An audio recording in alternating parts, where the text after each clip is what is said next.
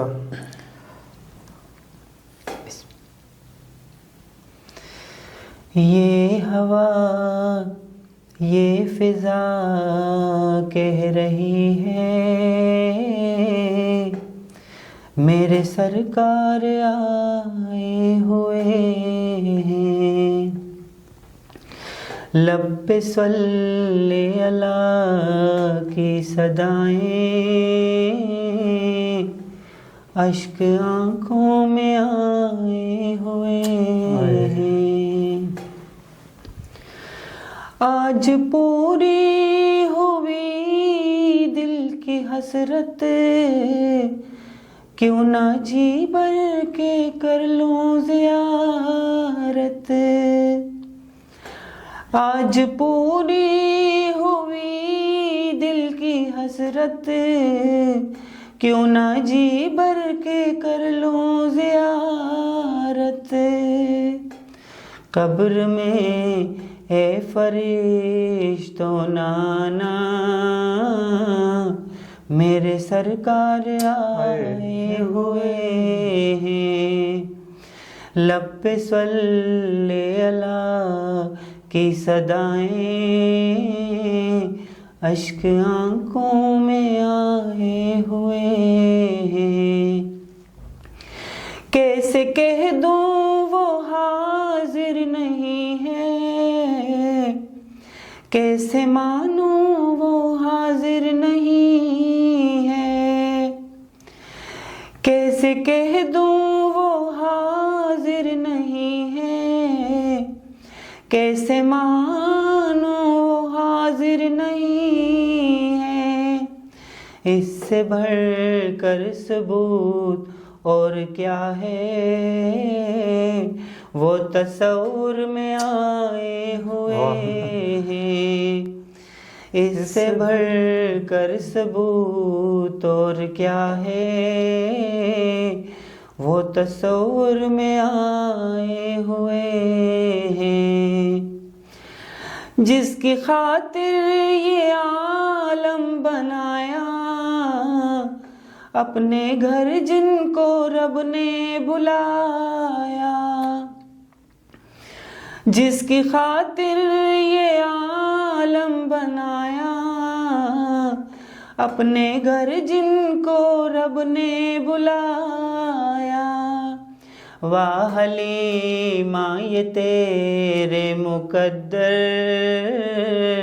وہ تیرے گھر میں آئے ہوئے ہیں، واہ حلیمہ یہ تیرے مقدر، وہ تیرے گھر میں آئے ہوئے ہیں۔ سبحان اللہ، سبحان اللہ۔